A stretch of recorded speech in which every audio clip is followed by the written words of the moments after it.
पुरुषोत्तम मास महत्तम द्वितीय अध्याय। नारायण नारद संवाद प्रसन्न थे। हरे कृष्णा, राधे राधे।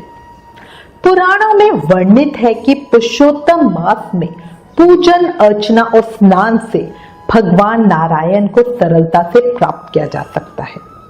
जो भी व्यक्ति अधिक मास में पूजा पाठ और व्रत करता है उसके सभी दुख दूर हो जाते हैं और उस मनुष्य की सभी मनोकामनाएं भी पूर्ण होती है।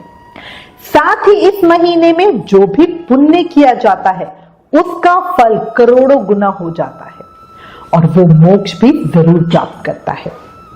जो स्त्रियां अधिक मास में पूजा और दान करती हैं उन्हें धन धान्य अखंड सौभाग्य और संतान सुख अवश्य ही मिलता है। इसलिए सभी मनुष्यों को इस मास में पूजा पाठ जप तप और अपनी शक्ति के अनुसार जरूरतमंदों को दान अवश्य ही करना चाहिए। अब गणेश जी महाराज और अपने गुरुदेव को याद करते हुए पुरुषोत्तम मास महत्तम का दूसरा अध्याय सुनते हैं। मंगलकारी देव तुम मंगल करो गणेश, जगवंदन तुमरे करे काटो सबके कलेश। बोलो गणेश जी महाराज की जय। गुरु मन में बैठत सदा, गुरु है भ्रम का काल। गुरु अवगुण को मेटता, मिटे सभी भ्रम जाल। बोलो गुरुदेव महाराज की जय। पुरुषोत्तम मास महत्तम के प्रथम अध्याय में हमने सुना कि सभी ऋषि नैमिषारण्य क्षेत्र में एकत्रित हुए और वो सूत जी महाराज से पुराणों की कथा सुनाने की प्रार्थना कर रहे हैं।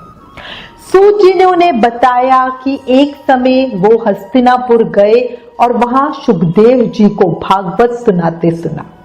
अब आगे सूत जी बोले, हे ऋषियों, श्री सुखदेव जी ने राजा परीक्षित को जो श्रीमद् भागवत कथा सुनाई उसे सुनकर अब मैं यहाँ यज्ञ करने आए ब्राह्मणों को देखने के लिए आया हूँ। यहाँ यज्ञ में दीक्षा लिए हुए ब्राह्मणों के दर्शन कर मैं धन्य हुआ। सूत जी की बात सुनकर सभी ऋषि बोले, हे सूत जी, जो कथा आपने वेद व्यास जी के श्रीमुख से सुनी वही कथा हमें भी सुनाइए।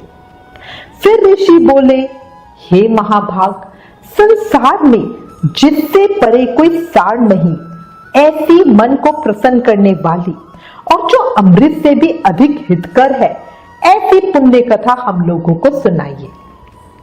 श्री सूत जी बोले, हे ऋषियों, जैसा मुझ में ज्ञान है और जो मैंने व्यास जी के मुख से सुना है वो आपसे कहता हूं। एक समय नारद जी विचरते हुए भगवान नारायण के निवास स्थान में पहुंचे। वहां पर भगवान के चरणों से अलकनंदा नदी बह रही थी। वहां पर ब्रह्मा में लीन जितेंद्रिय निर्मल और तेजोमय ऋषि नारद को देखकर भगवान नारायण ने उनको नमस्कार किया। तब नारद जी ने उन्हें साष्टांग नमस्कार किया और फिर भगवान श्री विष्णु की स्तुति करते हुए नारद जी कहने लगे, हे देवाधिदेव, हे जगन्नाथ, हे कृपा सागर, हे सतपते, हे संसार के स्वामी दया सिंधु, आप सत्यवादी हो, त्रिसत्य हो, सत्य के सार स्वरूप सत्य से ही उत्पन्न हो और सत्य योनि हो। आपको नमस्कार है। मैं आपकी शरण में आया हूं। आपका जो तप है वो संपूर्ण प्राणियों की शिक्षा के लिए और मर्यादा की स्थापना के लिए है। यदि आप तपस्या ना करें तो कलयुग में एक के पाप करने से सारी पृथ्वी डूबती और वैसे ही एक के पुण्य करने से सारी पृथ्वी तरती। इसमें तनिक भी संशय नहीं है। पहले सतयुग आदि में जैसे एक पाप करता था तो सभी पापी हो जाते थे। ऐसी स्थिति हटाकर कलयुग में केवल कर्ता ही पापों से लिप्त होता है। ये आपके तप की वजह से ही है। हे भगवान, कलयुग में जितने प्राणी हैं वो सब विषयों में आसक्त हैं। स्त्री पुत्रादि के मोह में फंसे हुए गृहस्थी लोगों का हित करने वाली लाभदायक कथा व्रत आदि कुछ विचार करके मुझे बतलाइए।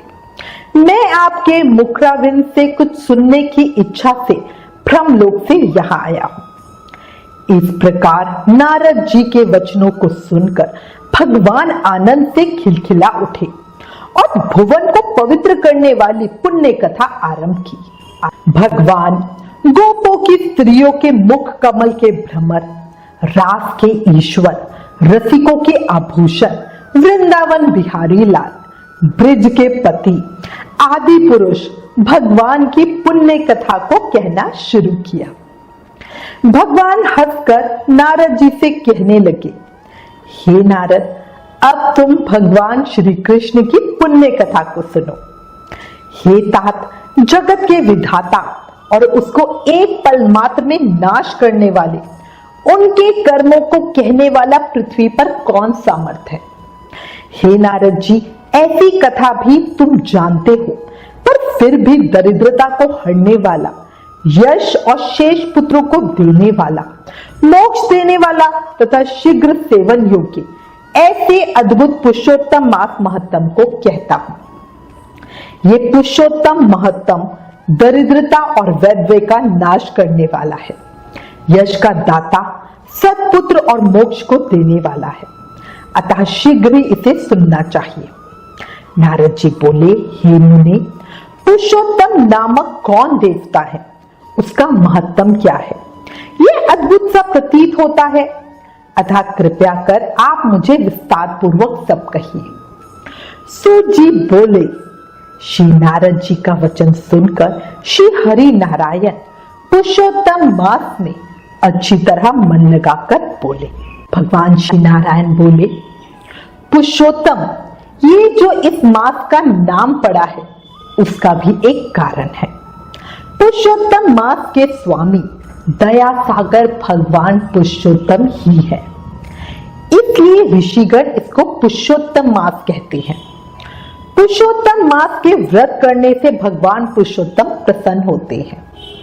नारद जी बोले, चैत्र आदि मास जो है वो अपने अपने स्वामी देवताओं से युक्त है, ऐसा मैंने सुना है, पर उनके बीच में पुरुषोत्तम नाम का मास नहीं सुना है। पुरुषोत्तम मास कौन है और पुरुषोत्तम मास के स्वामी कृपा के निधि पुरुषोत्तम कैसे हुए?